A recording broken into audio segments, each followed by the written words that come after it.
വാഴകൃഷിയെ നെഞ്ചിലേറ്റി ഒരു കർഷകൻ. വാഴകൃഷിയിൽ നിന്നും ഓരോ വർഷവും ലക്ഷങ്ങളുടെ നഷ്ടം സംഭവിക്കുന്നുണ്ടെങ്കിലും കുറ്റ്യാട്ടൂർ പാവന്നൂരിലെ കെ.പി. അബ്ദുൾ അസീസ് ഈ കൃഷിയിൽ നിന്നും പിന്തിരിയാൻ തയ്യാറല്ല.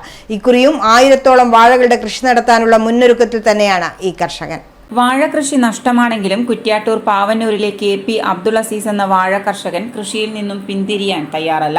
ഇക്കുറിയും 1000-ഓളം വാഴകളുടെ കൃഷി നടത്താനുള്ള മുന്നൊരുക്കത്തിൽ തന്നെയാണ് അബ്ദുൾ അസീസ്. പാവന്നൂർ പുഴയുടെ ഓരം ചേർന്നുള്ള കൊടുംകാടുകൾ വെട്ടിത്തെളിച്ചും സമീപത്തെ വയലുകൾ പാട്ടത്തിനെടുത്തും അബ്ദുൾ അസീസ് വർഷങ്ങളായി നേന്ത്രവാഴ കൃഷി ചെയ്തു വരികയാണ്. എന്നാൽ അബ്ദുൾ അസീസിന് ഓരോ വർഷവും വേനൽക്കാലത്ത് കൊടും വരൾച്ചയിലും മഴക്കാലത്ത് വെള്ളം കയറിയും ലക്ഷങ്ങളുടെ നാശനഷ്ടമാണ് സംഭവിക്കുന്നത്. രാവിലെ 5 മണിയോടെ കൃഷിയിടത്തിലെത്തുന്ന ഇദ്ദേഹം സ്വന്തം അധ്വാനത്താൽ പരിപാലിച്ചു വളർത്തിയ വാഴകൾ നശിച്ചു തീരുമ്പോഴും കൃഷിയിൽ നിന്നും പിന്മാറാൻ തയ്യാറല്ല. എന്നും നഷ്ടമാണെങ്കിലും കൃഷിയോടുള്ള അമിതമായ താല്പര്യമാണ് ഇതിൽ നിന്നും പിന്മാറാൻ കഴിയാത്തതെന്ന് അബ്ദുൾ അസീസ് പറഞ്ഞു. പിന്നെ സംഭവിച്ചിട്ടുണ്ട്. അപ്പം എല്ലാ കൊല്ലവും നഷ്ടം വരിക എന്നല്ലാണ്ട് ഒന്നും ലാഭത്തിലേക്ക് വന്നില്ല.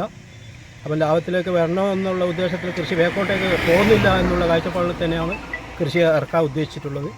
അതിൻ്റെ വേണ്ടുന്ന എല്ലാ സഹായ സഹകരണങ്ങളും കൃഷിഭവൻ്റെ ഭാഗത്തുനിന്നും പഞ്ചായത്തിൻ്റെ ഭാഗത്തുനിന്ന് എല്ലാ ഭാഗത്തുനിന്നും ഉണ്ടാകണമെന്ന് ഈ കർഷകനായ ഞാൻ അപേക്ഷിക്കുന്നു.